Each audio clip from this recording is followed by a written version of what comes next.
പരാജയപ്പെട്ടു. അത് കഴിഞ്ഞപ്പോൾ ബ്രോക്കർ പണിക്ക് നടന്നു നോക്കി, അവിടെയും അത് പൊളിഞ്ഞുപോയി. അത് കഴിഞ്ഞപ്പോൾ ഒരു കുമ്മട്ടിയിട്ട് നടന്നു, കുമ്മട്ടി ഉരുണ്ടു വീണ് കാലൊടിഞ്ഞു. ഇങ്ങനെ ഗതികേടിൽ നിന്ന് ഗതികേടിലേക്ക് പോകുന്ന പല മനുഷ്യരെയും നമ്മൾ ജീവിതയാത്രയിൽ കണ്ടുമുട്ടിയിട്ടുണ്ട്. എന്തുകൊണ്ട് എന്ന് ചോദിച്ചാൽ അതിൻ്റെ ഉത്തരം ഈശോ മിശിഹ ഈ അപ്പസ്തോലന്മാരുടെ കഥയെ പറഞ്ഞതാ. നാളിതുവരെയും ഗുരുവിൻ്റെ ഒപ്പം നടന്നു, പൊളിഞ്ഞുപോയി.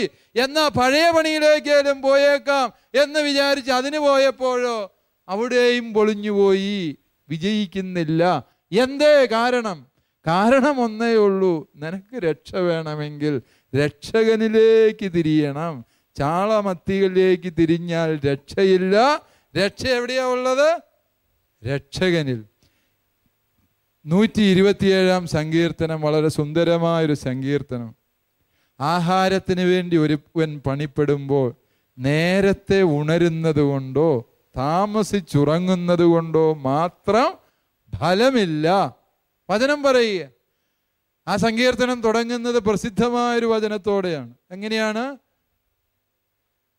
കർത്താവ് ഭവനം പണിയുന്നില്ല എങ്കിൽ പണിക്കാർ അധ്വാനിക്കുന്നത് വെറുതെ. കർത്താവ് നഗരം കാക്കുന്നില്ലെങ്കിൽ കാവൽക്കാരൻ ഉറക്കൊഴിക്കുന്നതും വെറുതെ. പ്രിയപ്പെട്ട സഹോദരങ്ങളെ, നാം തിരിച്ചറിയേണ്ട വലിയ സത്യമാണിത്. കർത്താവ് പണിയണം ജീവിതത്തിൽ നമ്മളോടൊത്ത്. നാം കർത്താവിനോടൊത്ത് അധ്വാനിക്കുന്നതിലേ അർത്ഥമുള്ളൂ. എന്തുകൊണ്ട് എൻ്റെ അധ്വാനങ്ങൾ പാഴായി പോകുന്നു, എന്തുകൊണ്ട് എൻ്റെ ശുശ്രൂഷകൾ ഫലം തരുന്നില്ല എന്ന് ചോദിച്ചാൽ, പ്രിയപ്പെട്ട സഹോദരങ്ങളെ, അതിനുള്ള ഉത്തരം ഏതാണ്? ഞാൻ കർത്താവിനോടൊത്തല്ല. എൻ്റെ ശുശ്രൂഷകൾ സഭയിലും സമൂഹത്തിലും ഭിന്നതകൾക്ക് കാരണമാകുന്നു. എൻ്റെ ശുശ്രൂഷകൾ എൻ്റെ സഭയെ വളർത്തുന്നതിന് പകരം തളർത്തുകയാണോ ചെയ്യുക? ഉടനെ ഞാൻ മനസ്സിലാക്കണമെന്ത്? ഞാൻ ശുശ്രൂഷ ചെയ്യുന്നത് കർത്താവിനോടൊത്തല്ല എന്ന്. ഹല്ലേലൂയ, ഹല്ലേലൂയ, ഹല്ലേലൂയ. പ്രിയപ്പെട്ട വിശ്വാസികളെ, ഒരുവൻ ആഹാരത്തിന് വേണ്ടി അധ്വാനിക്കുമ്പോൾ നേരത്തെ ഉണർന്ന് അധ്വാനിക്കും. ചില മനുഷ്യരൊക്കെ 3:30 എഴുന്നേറ്റ് പോയി റബ്ബർ വെട്ടാൻ പോകുന്ന ചേട്ടന്മാരെ എനിക്കറിയാം. എൻ്റെ ഇടവക്കാര് 3:30 മണിക്കൊക്കെ എഴുന്നേറ്റ് അവർ റബ്ബർ വെട്ടാൻ പോകും. 4:30-5 മണിയാകുമ്പോൾ അവർ പണി കഴിഞ്ഞ് വന്നേച്ചിട്ട് കിടന്നുറങ്ങും. 7:30-8 മണി വരെയും കിടന്നുറങ്ങി കഴിഞ്ഞേച്ചിട്ട് പിന്നെ എഴുന്നേറ്റ് അടുത്ത ജോലിക്ക് പോകുന്ന മനുഷ്യരെ എനിക്കറിയാം. നേരത്തെ ഉണരുന്നവർ, വളരെ വൈകി ഉറങ്ങുന്നവരുണ്ടാകും.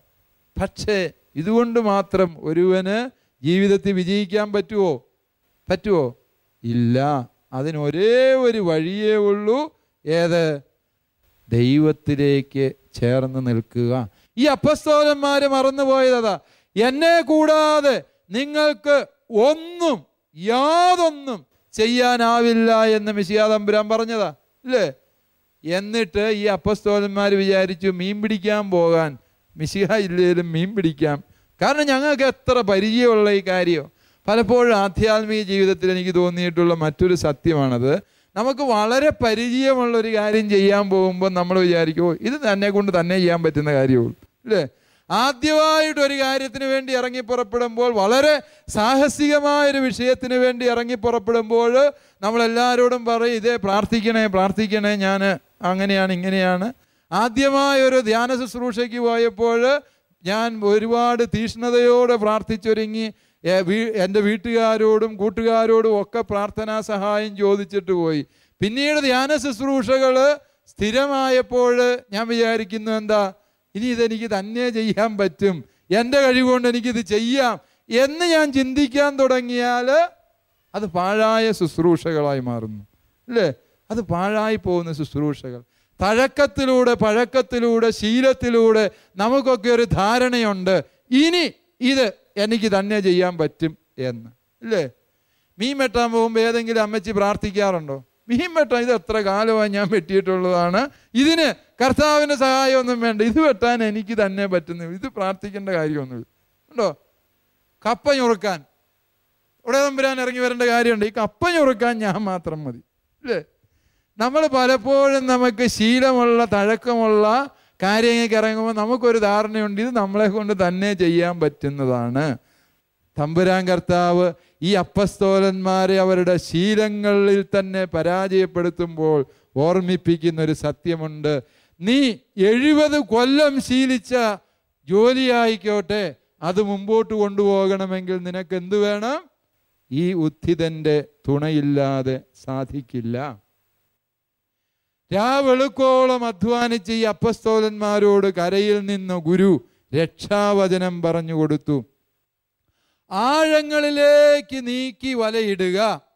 ഇതാണ് ഈശോയുടെ ഉപദേശം. ആഴങ്ങളിലേക്ക് നീക്കി വള്ളത്തിൻ്റെ വലതുവശത്ത് വലയിടുക. ലൂക്കാസ് സുവിശേഷകൻ ഇതേ സംഭവത്തെ വ്യാഖ്യാനിക്കുമ്പം പറയുന്നത് ആഴങ്ങളിലേക്ക് വലയിടുക. ഈ യോഹന്നാൻ പറയുക വള്ളത്തിൻ്റെ വലതുവശത്ത് വലയിടാൻ പറയും. വലയിട്ടപ്പോൾ വലയിലകപ്പെട്ട മത്സ്യത്തിൻ്റെ ആധിക്യം നിമിത്തം അത് വലിച്ച് കരയ്ക്ക് കയറ്റാൻ അവർക്ക് പറ്റിയില്ല എന്ന തിരുവചനം പറയും. ഇവരെ ചെയ്തുകൊണ്ടിരുന്ന ജോലി ഇത് തന്നെയായത്. ഇവരിതുവരെയും വല വീശുകയാണ്. മുക്കുവന്മാർ വല വീശുന്നത് ഞാൻ എൻ്റെ മുറിയിലിരുന്ന് എനിക്ക് കാണാവുന്നതാണ്. ഞങ്ങളുടെ പാസ്റ്റർ സെൻറ്റർ കടൽ തീരത്തായതുകൊണ്ട് മുക്കുവന്മാർ വല വീശുക എന്ന് പറഞ്ഞാൽ അത് വെറുതെ ഒരൊറ്റ വീശല്ല. നമ്മുടെ ഒരു തോർത്ത് വീശുന്നത് പോലത്തെ വീശലല്ല ഈ വല. വല ഒരുപാട് വലുതാണ്. അതിങ്ങനെ മിക്കവാറും ഒരു 3/4 കിലോമീറ്റർ 1 കിലോമീറ്റർ ചുറ്റളവിൽ ഇവന്മാർ ഈ വള്ളത്തേക്കടെ പോയി വല ഇട്ടിട്ട് വരും. ഇങ്ങനെ വട്ടം എത്തിക്കഴിഞ്ഞ് പിന്നെ അത് പ്രത്യേക തന്മയത്വത്തോടെ അത് വലിക്കും തിരിച്ച്. അങ്ങനെയാണ് ഈ വല വീശുക എന്ന് പറയുന്നത്. ശ്രമകരമായൊരു പണിയാ. രാവെളുക്കോളം ഇവർ വല വീശിയതാ. ചെയ്തുകൊണ്ടിരുന്ന ജോലി അതുപോലെ തന്നെ തുടർന്നാൽ മതി. വ്യത്യാസം എവിടെയാണ്? വള്ളത്തിൻ്റെ അമരത്ത് അല്ലെങ്കിൽ മാർഗനിർദ്ദേശകനായി ആരുണ്ടാവണം? ഗുരു ഉണ്ടാകണം. ഇതേ ബിസിനസ്സിൽ നിനക്ക് രക്ഷപ്പെടാം. ഇതേ വഴിയിൽ നിനക്ക് ദൈവം രക്ഷ ഒരുക്കി വെച്ചിട്ടുണ്ട്. പക്ഷേ അതിനെന്തു വേണം? ഈശോ മിശിഹായുടെ തിരുസാന്നിധ്യം ജീവിതത്തിൽ അറിയണം, അനുഭവിച്ചു തുടങ്ങണം.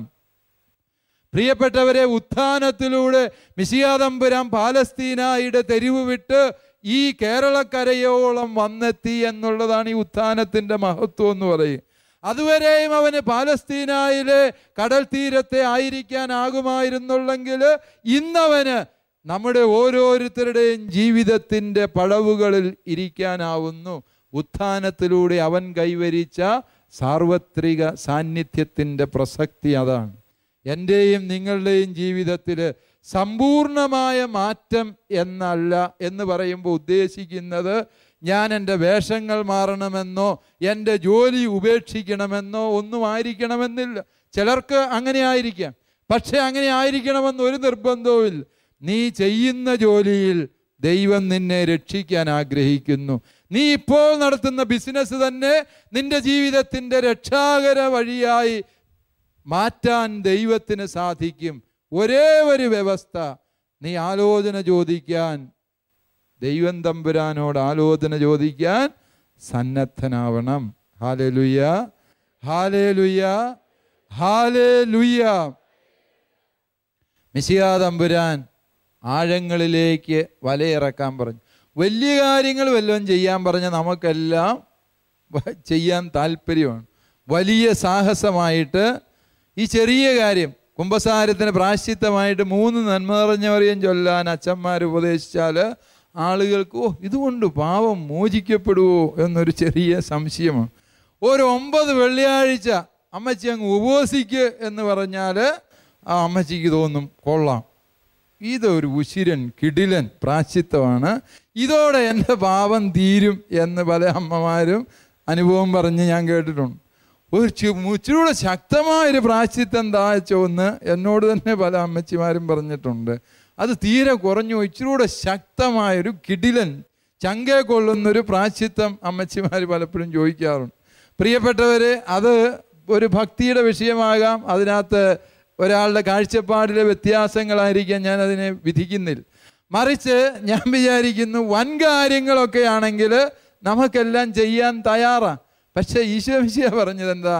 ഈ വലയെടുത്ത് വള്ളത്തിൻ്റെ വലതുവശത്തേക്ക് അങ്ങ് ഇടുക, വേറൊന്നും നീ ചെയ്യണ്ട. ഭയാനകമായ ജെറീക്കോ കോട്ടയുടെ മുമ്പിൽ ചെന്ന് ജോഷുവായും ദൈവജനവും പകച്ചു നിന്നു. 12 മീറ്റർ ഉയരമുള്ള ഈ കോട്ട, 4 മീറ്റർ വീതിയുള്ള കൊത്തളങ്ങളുള്ള ഈ കോട്ട, ആയുധധാരികളായ സൈന്യദളം കാവൽ നിൽക്കുന്ന ജെറീക്കോ കോട്ട കടന്ന് കാനാൻ ദേശത്തേക്ക് പ്രവേശിക്കുക അസാധ്യം. ജനമെല്ലാം ബഹളം വെച്ചു, യോശുവയ്ക്കെതിരെ തിരിഞ്ഞു. ദൈവം എന്ത് പറഞ്ഞു യോശുവയോട്? യോശുവ നീ ഊതാൻ പറഞ്ഞു. കോട്ടയെ നോക്കി ഊതാൻ പറഞ്ഞു. ഊതാനോ? യോശുവ അടക്കം ഞടുങ്ങി. ഊത്തിന് ശക്തി പോരാന്ന് നിനക്ക് തോന്നുന്നുണ്ട്, ഇനി കുഴലെടുത്ത് ഊതിക്കോളാൻ അല്ലേ? അമ്മമാർ അടുപ്പിൽ ഊതാൻ കുഴൽ ഉപയോഗിക്കാറുണ്ട്. ഇപ്പം അടുപ്പൊന്നും ഇല്ലയെന്ന് തോന്നുന്നു അല്ലേ?